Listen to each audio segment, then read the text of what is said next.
Por que as pessoas usam drogas? Este ano nós estamos completando 40 anos do Festival de Woodstock.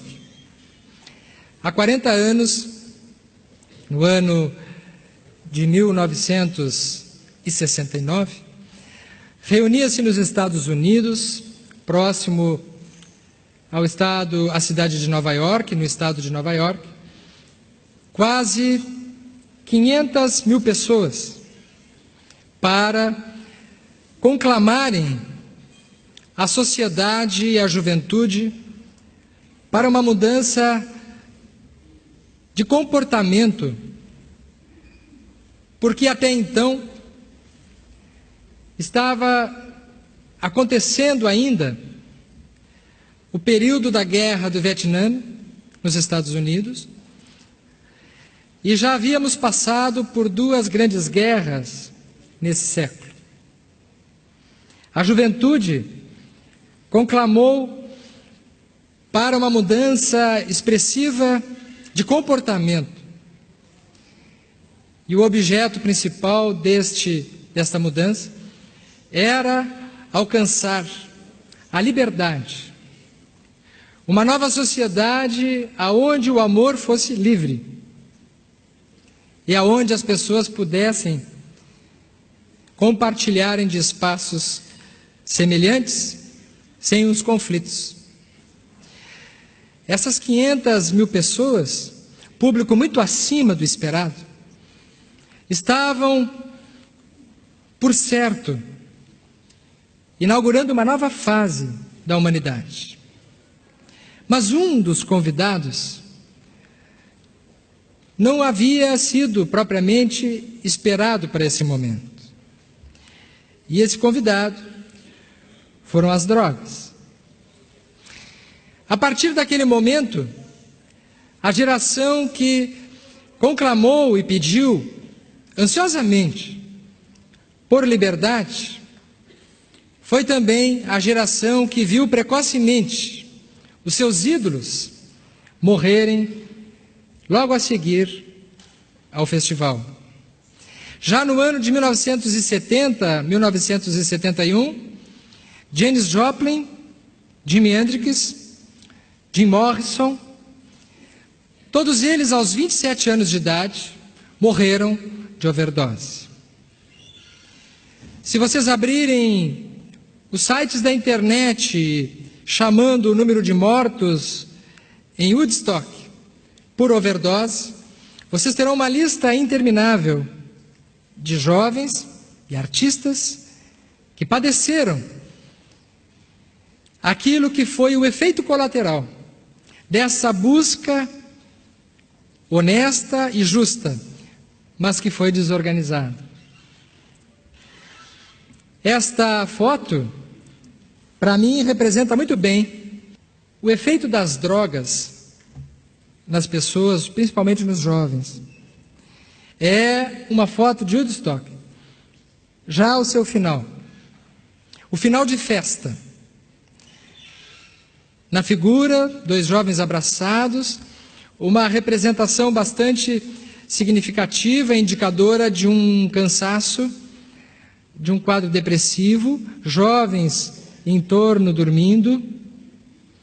E sabe-se que, embora tenha sido um evento pacífico, aconteceu também morte por overdose em Woodstock. Um dos jovens foi atropelado por um trator, estava dormindo e bastante intoxicado por efeito de drogas.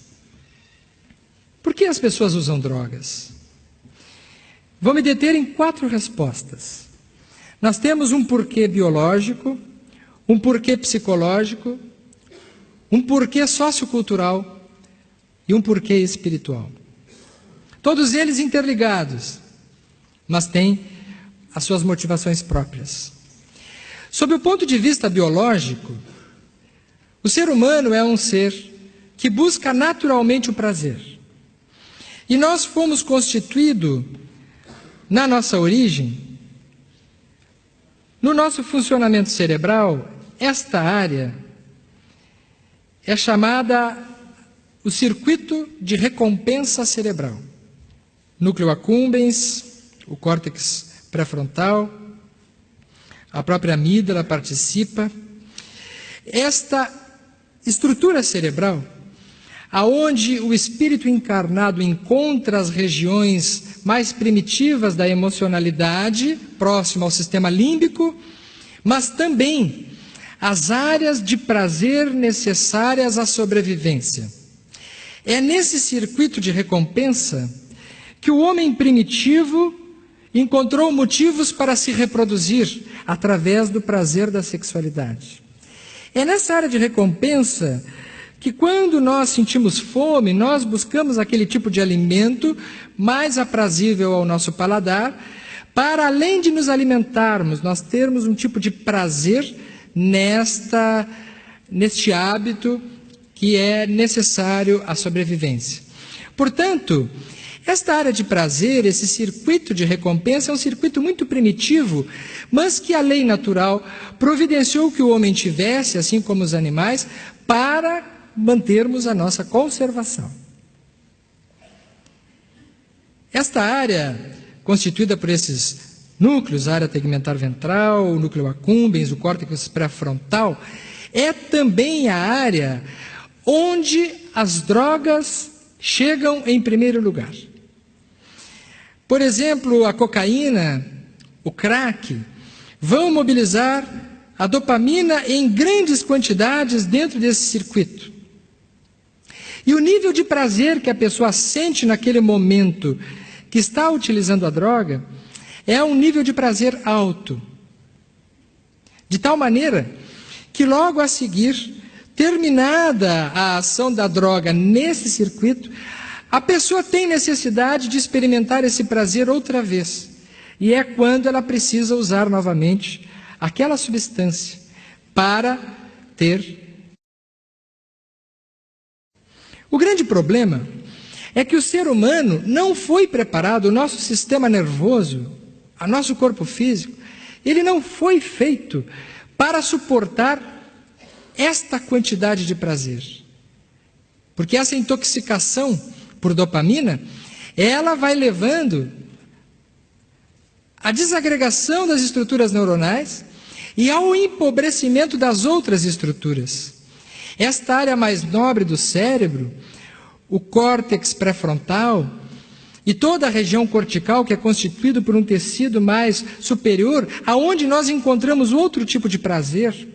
É nessas áreas que nós encontramos o prazer de estudar, de irmos ao teatro, de lermos um bom livro, de nos encontrarmos para termos um bom assunto, e até mesmo para desenvolvermos a espiritualidade, falarmos de temas superiores. Esse é um tipo de prazer que envolve um gabarito, um perfil de sofisticação do ser humano. Mas, quando a pessoa começa a usar drogas, ela abre mão deste tipo de prazer mais sutil, mais qualificado.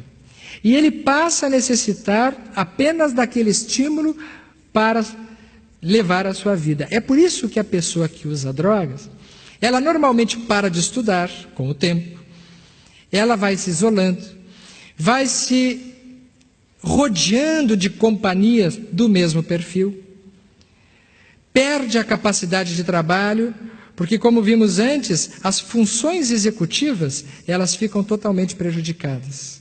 Sabemos que a maconha, por exemplo, ela age diretamente no córtex pré-frontal, perturbando as funções executivas. E com isso, o indivíduo que usa a maconha, ele fica mais lento, ele fica mais devagar, ele experimenta um certo estado de relaxamento, mas ele passa a viver dentro de um compasso de atraso na sua vida.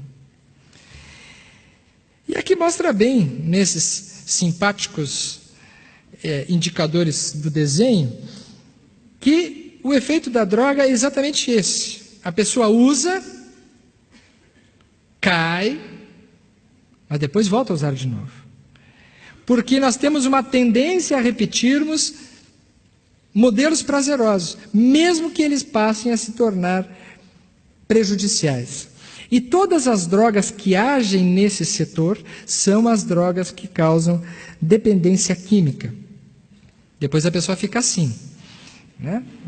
Na outra apresentação nós apresentamos o cachorro, agora o gato, um dia chegamos lá.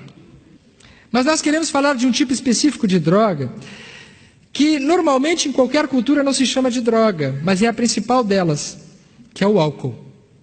Porque é a primeira das drogas. Na minha experiência de 20 anos na atividade profissional, eu nunca atendi nenhum drogadito que não tenha começado pelo álcool. Todos começam pelo álcool. E o álcool é tão importante que as estatísticas mostram, sob o ponto de vista internacional, que 20% das pessoas que beberem terão problemas sérios com o álcool. Isso é um índice bastante alto. Os outros também apresentam, mas estamos falando daquelas pessoas que vão se tornar praticamente inviabilizadas socialmente por conta do álcool. Nós veremos a seguir que, enquanto espíritos encarnados, nós não sabemos a bagagem que nós trazemos.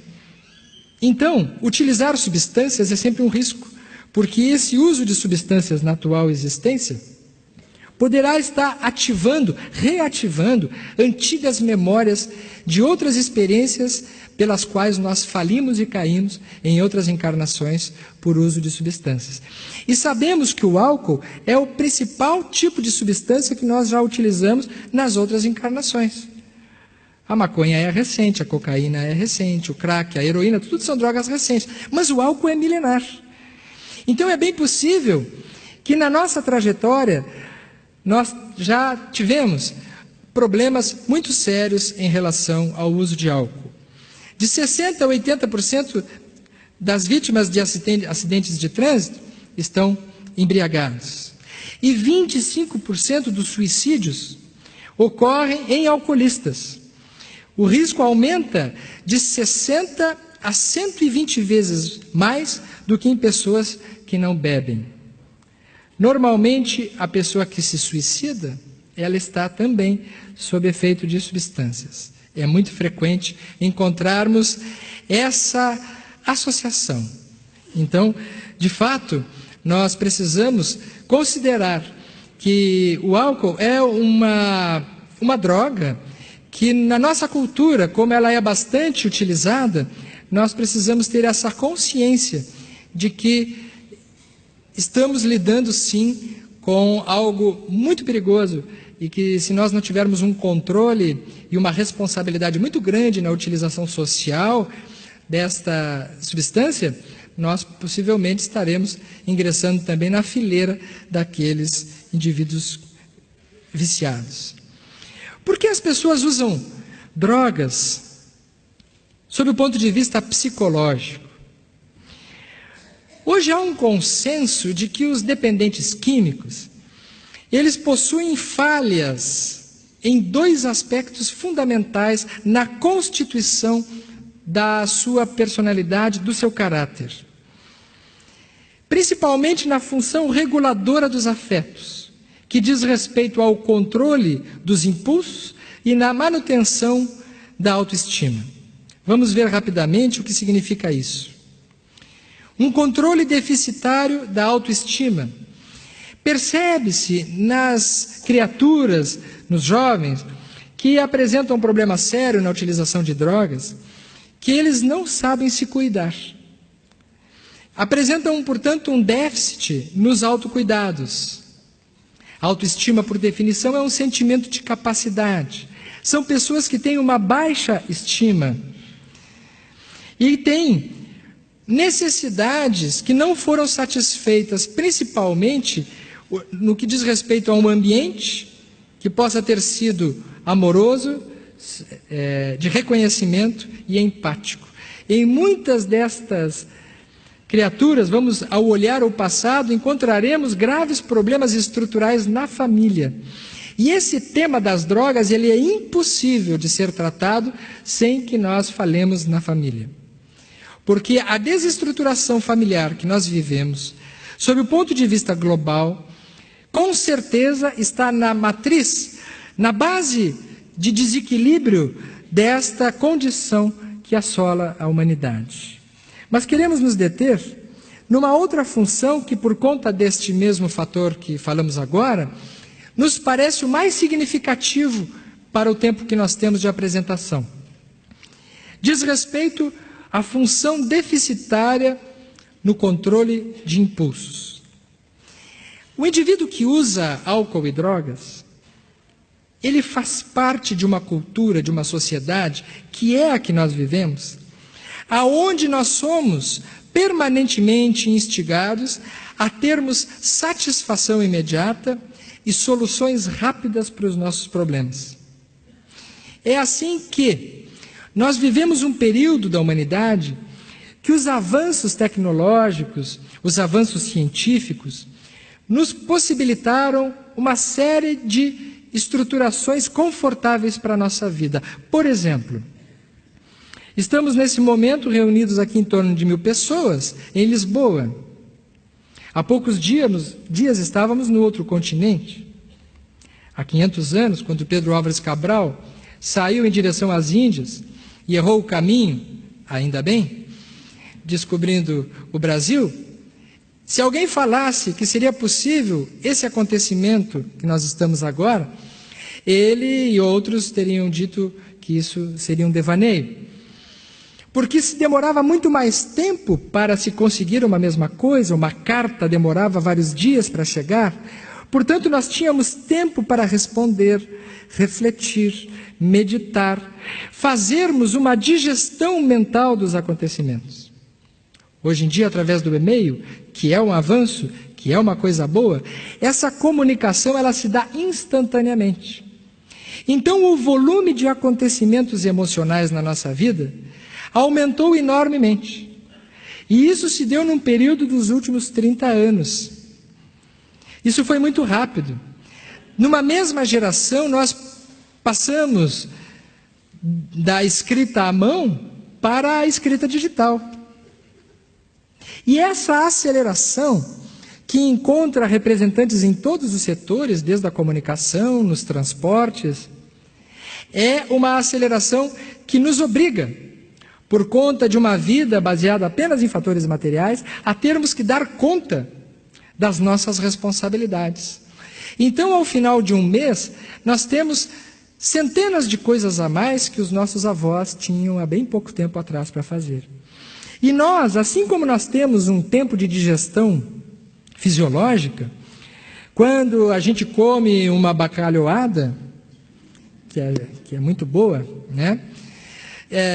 E quando a gente vem a Portugal, isso já é uma condição, né? Ter bacalhau, que sempre tem, e é sempre cada vez melhor, o que dá vontade de retornar cada vez mais, também por isso. Quando a gente termina, nós vamos precisar de um tempo mínimo para que o organismo faça uma digestão até que a gente consiga entabular as novas atividades. Lá no Brasil, se a gente come uma feijoada brasileira e resolve fazer uma palestra logo depois, é uma tragédia. Seja para quem está falando, seja para quem está ouvindo, que normalmente não ouve, até porque fica dormindo. Assim como nós temos uma necessidade de tempo de digestão, na nossa digestão fisiológica comum, a nossa mente necessita de um tempo de digestão também para os acontecimentos. E o nosso cérebro, ele não está preparado para dar conta do ritmo da aceleração das coisas da vida moderna. Então, por conta disso, a sensação de desprazer, ela aumentou. Nós ficamos insatisfeitos com muito mais rapidez do que ficavam insatisfeitas as pessoas que viviam num mundo onde as coisas eram mais difíceis. À medida que as coisas vão ficando mais fáceis para nós, nós vamos ficando mais infelizes. E isso está no Livro dos Espíritos. Quando Kardec pergunta aos espíritos qual uma das causas do suicídio, ele diz que, em parte, os desgostos da vida, mas, em outra parte, o efeito da saciedade. É de termos as coisas todas saciadas a nível material e não termos uma outra alternativa de vida, gerando um estado de infelicidade e de insatisfação em nós. Então, o ritmo da nossa vida é um ritmo que favorece, que facilita a introdução do uso de drogas no nosso ambiente. porque as drogas oferecem essa resposta. A pessoa cheira a cocaína e tem uma sensação de prazer instantâneo. E é exatamente como nós vivemos, atrás de coisas instantâneas. Portanto, a nossa sociedade, da maneira como nós vivemos, ela é caldo de cultura para a utilização das drogas. E também, dentro da função deficitária do controle dos impulsos, queremos destacar a função paterna. O que nós queremos chamar com a função paterna? Vou dar um exemplo. Quando uma criança nasce na maternidade, o pediatra ou a enfermeira pega a criança e pergunta: quem é a mãe? Quando alguém chega no nosso consultório usando droga, nós perguntamos: quem é o pai? Porque normalmente o drogadito mais sério, ele tem uma deficiência na experiência de sua vida de limites, do que chamamos de função paterna. Há bem pouco tempo atrás, nós perguntávamos para os nossos pais aonde que nós íamos passar as férias, porque eram os pais que decidiam. Hoje, os pais perguntam para os filhos aonde que eles vão passar as férias, porque são os filhos que decidem. Nós percebemos que aos finais de semana, os pais não sabem aonde os filhos estão.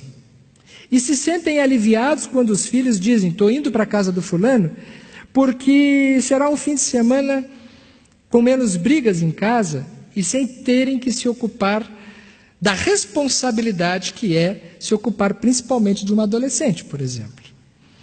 No entanto, essa despreocupação, ela é geradora de um ambiente de desproteção.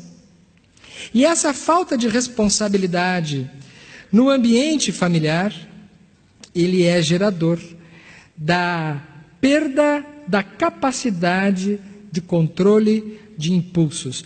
Porque nós sabemos que uma criança e um jovem não têm por si mesmo, pela etapa de desenvolvimento que estão vivendo, a capacidade de controlar os próprios impulsos. Isso é tarefa da família.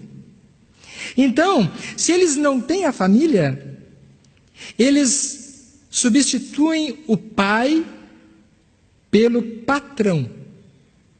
O patrão no Brasil é o traficante. Engraçado, patrão vem de pai.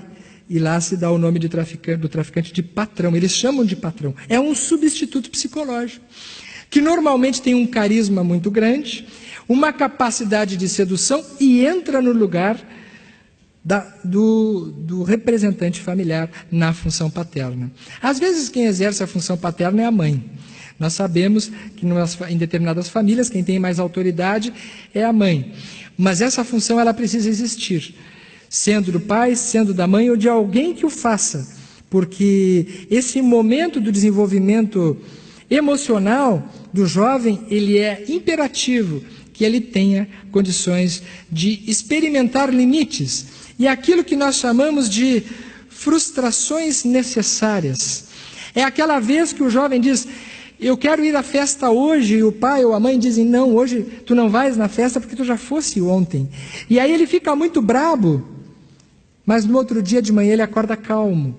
Porque se por um lado ele fica descontente, por um outro lado ele fica aliviado de saber que ele tem alguém que se preocupe com ele. Pais que colocam regras são pais que se preocupam. Pais que deixam livres são pais que não se preocupam. Quais são os fatores socioculturais? Já falamos dele em algum nível, que é a permissividade social. Na maior parte das culturas, o álcool ele é liberado. O cigarro ele é liberado. E hoje se fala em descriminalização de algumas substâncias, como uma forma de se livrar do problema, assim como aqueles pais que, por saberem que vão ter muito trabalho de se ocuparem dos seus filhos, preferem que os filhos fiquem no fim de semana na casa dos amigos. Também os governos têm essa postura. Como vai sair muito caro e como vai exigir uma responsabilidade governamental muito grande, normalmente eles resolvem o problema assinando decretos e deixando livre, porque isso dá uma impressão de modernidade. As pessoas decidem, é o que dizem. Como que uma pessoa, um jovem, vai decidir se usar drogas é o melhor para ele, se logo depois de usar ele perde o juízo crítico, e ele perde o livre-arbítrio, e ele sobe numa moto e ele morre numa batida num poste. Então as culturas precisam ter governos responsáveis, que possam decidirem as suas legislações baseadas na ética daquilo que é certo, e não naquilo que vai os reeleger na próxima eleição. E isso nós vemos invariavelmente em todos os países, principalmente naqueles países onde as drogas sofrem um processo de liberalização. No Brasil, o consumo regular de bebida alcoólica é a partir dos 14 anos de idade, porque a indústria do álcool deu um jeito. Se vocês verem crianças de 10, 11, 12 anos, dificilmente gostam de tomar cerveja ou algum tipo de bebida alcoólica, por uma razão muito simples. Uma criança e o jovem gostam de beber o que é doce. A bebida alcoólica ela não é palatável, ela não é agradável na primeira utilização. O que foi feito? Descobriu-se e se lançou no mercado as bebidas ice. São as bebidas que contêm uma dose de vodka e que são docinhas. Então os jovens estão bebendo bebidas ice aos 11, 12 anos de idade e já entrando num mercado muito rentável, que tem muito mais a ver com a ganância humana do que com a responsabilidade das consciências. Quanto mais cedo o jovem começa a beber, mais vulnerável ele fica ao consumo de outros tipos de drogas. As pesquisas mostram que o álcool, a maconha, o cigarro são sim porta de entrada para outras drogas mais potentes. Porque nós sabemos que tem outras drogas que favorecem, que propiciam de forma mais impactante efeitos de prazer mais intensos em menor quantidade de tempo. E isso faz, considerando que esse indivíduo ele tem uma desestruturação emocional importante e reencarnatória, um alvo muito fácil para engrenar ou ingressar no mundo das drogas. Mas por que as pessoas usam drogas sob o ponto de vista espiritual? A doutrina espírita nos explica que nós não vivemos essa existência pela primeira vez agora. Essa existência sim, mas nós já tivemos outras. E em outras encarnações, muitas vezes nós já tivemos experiências ligadas a substâncias. Então, quando nós reencarnamos, muitos de nós já temos uma predisposição ao uso de drogas. Uma pessoa que tenha utilizado álcool durante uma vida inteira, ela, por conta de não ter desenvolvido capacidade de frustração, capacidade de administração, ele terá gravado no seu perispírito aquela experiência de usar alguma coisa para lhe facilitar a vida, entre aspas, porque não facilitou coisa nenhuma. Normalmente levou a derrocada da reencarnação. Mas quando ele reencarna, como foi isso que ele experimentou, ele terá uma tendência a experimentar novamente. Tudo na vida que nós fazemos será gravado em nós como uma tendência a nós fazermos de novo. Seja de bom, seja de ruim. É por isso que a doutrina espírita insiste tanto que nós gravemos na nossa vida definitivamente o amor e as coisas boas. Porque mesmo que isso seja feito na base do esforço nesse momento, por repetição nós temos uma tendência a gravar novas experiências. E aquilo que hoje precisa de esforço para fazer, amanhã será feito de uma forma automática, de uma forma espontânea. Assim como algumas pessoas têm uma tendência espontânea a serem agressivos, irritados, vaidosos, invejosos. Por quê? Porque em outras existências foi aquilo que foi experimentado. E assim também o uso de substâncias, o uso de álcool. Esse uso de substâncias em outras existências foi com certeza o motivo de muitos desastres reencarnatórios entre nós. Também os relacionamentos doentios do passado que voltam junto. Nós sabemos que na reencarnação se reúnem dentro de uma mesma família. O grupo de amigos, boa parte desses relacionamentos são reencontros de outras existências. Então aqueles que usaram drogas juntos, que beberam juntos, eles se reúnem novamente. na finalidade de mudarem o seu contexto de experiências. Só que, da mesma forma como falamos antes, há uma tendência à repetição. E isso é fundamental, porque há uma influência muito grande dos grupos por parte de quem usa drogas. Se a pessoa ela não souber selecionar muito bem o grupo de amigos e ambientes, será muito difícil dele sozinho conseguir vencer e superar esses equívocos e esses problemas. Assim como há a influência recíproca entre encarnados, há entre encarnados e desencarnados. Ninguém que bebe, bebe sozinho. Ninguém que fuma, fuma sozinho. Ninguém que usa drogas sozinhos. A pessoa está acompanhada de um grupo de espíritos desencarnados que estão usando junto. Dizia Jesus que nós somos cercados por uma legião, por um universo de testemunhas. Quando a pessoa tem aquela vontade de beber, intensa, aquela vontade em parte é dela, e outra parte é daquele que está com ela querendo beber junto. Porque André Luiz nos fala que os espíritos desencarnados se aproximam para terem a sensação física da droga que usaram. E a melhor maneira que eles têm de terem essa sensação é estarem juntos daqueles que estão usando aqui no plano físico. Então, quanto maior a dependência, maior o envolvimento espiritual do grupo de espíritos que está junto daquela pessoa naquele momento. Isso constitui o que chamamos das obsessões. E nesse exemplo é uma parasitose, é uma simbiose, porque há uma influência recíproca de lá para cá e de cá para lá. Se por um lado tem o espírito desencarnado que chega de noite e diz assim, vai para o bar, abre a garrafa, usa isso e fica no ouvido da pessoa, ela não ouve com os ouvidos, mas ela tem a ideia na mente e tem a vontade, já é a presença espiritual influenciando. Por um outro lado tem a pessoa que estando aqui, ela proporciona para aqueles espíritos a continuidade daquela experiência que não termina. É por isso que nos tratamentos nós acreditamos firmemente que a terapêutica espiritual ela é fundamental para a recuperação integral da pessoa que está envolvida.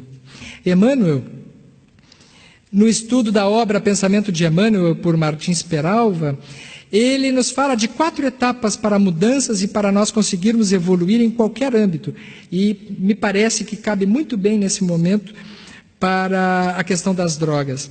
O primeiro passo que ele diz quando nós queremos melhorar alguma coisa na nossa vida, ou no caso, parar de usar drogas e tratarmos os nossos vícios, é a compreensão da necessidade de mudar. O primeiro passo é nós compreendermos que nós temos que mudar. Não é apenas querer melhorar, porque as pessoas querem melhorar. No consultório médico as pessoas chegam, doutor, eu quero melhorar. E a gente pergunta, mas o que a senhora quer fazer para melhorar? A senhora quer mudar esse hábito? Não, isso eu não quero. Então a pessoa quer melhorar de uma forma mágica. Ela não quer participar da melhora. A pessoa precisa se dar conta que ela precisa mudar. Depois ele nos fala então que nós precisamos de um segundo passo, que é conjugar o esforço, a boa vontade e a perseverança. O esforço, porque toda mudança na nossa vida que seja significativa se dá mediante o esforço. Tudo que tem valor na nossa vida precisa de esforço. Quando a tarefa é fácil demais, é sinal que aquilo não é tão valioso quanto aquilo que é mais demorado, aquilo que é mais suado. A boa vontade e a perseverança, que é a capacidade da pessoa permanecer. Porque nesse momento que a pessoa se propõe a melhorar, é exatamente o momento que as coisas mais começam a piorar. Onde surgem os maiores obstáculos, as maiores dificuldades. Eu tenho pacientes que chegam na segunda-feira e dizem, a partir de hoje eu não bebo mais. E eu chego a dizer para eles, então espera, porque alguém vai te ligar hoje. Alguém vai na tua casa, vai ter algum convite, vai ter alguma coisa te convidando para ir para uma festa, e nessa festa vai ter alguém que bebe, e tu vai acabar bebendo também se tu não te cuidar. Aí na outra consulta a pessoa chega e diz assim, mas o que, tu é bruxo? Né? Tu é vidente? E a gente diz assim, não vidente, mas vivente. Porque a gente já está tão acostumado a ver que isso acontece, isso se repete, que a gente sabe que o plano espiritual inferior se encarrega de promover situações que não deixem com que aquele indivíduo pare de usar a droga. Para que a gente então entre no terceiro estágio, que é a estabilização da mudança. Nos fala Emmanuel que toda mudança que nós conseguimos alcançar, nós precisamos estabilizar. E estabilizar é estar atento diariamente no propósito de realmente consolidarmos esta modificação. E o quarto passo é o firme propósito de não retroceder na conquista. Porque depois de 1 ano ou 2, quando a pessoa já não está usando droga, ela diz assim: estou curado, já venci o problema. E um dia bobamente acende um cigarro, ou começa a usar socialmente a bebida, ou experimenta a droga e recai numa rapidez enorme, porque o circuito neural já está preparado e o processo espiritual já está armado também. Então, em toda a conquista nossa, seja ela no que for, o firme propósito de conservarmos os propósitos elevados que assumimos, a fim de não retrocedermos nesse processo de verticalização em direção a uma evolução e conquistas espirituais. Porque, afinal de contas, nós estamos no plano físico não abandonados à própria sorte. Nós não estamos aqui apenas cercados de obsessores e espíritos inferiores. Do outro lado da vida, existem espíritos superiores que nos amam muito, sob a coordenação maior de um espírito de grandeza estelar, que se chama Jesus. E dependendo da sintonia que nós fizermos, nós teremos acesso direto a esses benfeitores que estarão junto de nós, no momento exato que decidirmos que nós queremos nos tornar pessoas melhores. Hoje à noite eu estou retornando para o Brasil, já faz quase 20 dias que eu estou na Europa e eu preciso retornar um pouco mais cedo que os colegas. Portanto, não vou estar com vocês amanhã, no último dia do Congresso. E por isso eu quero agradecer o carinho, a companhia e a amizade que vocês sempre nos dedicam quando nós viemos aqui. Se Deus quiser, em breve nós estaremos juntos novamente. Com o coração cheio de agradecimento e de amor, eu agradeço a atenção de todos. Muito obrigado.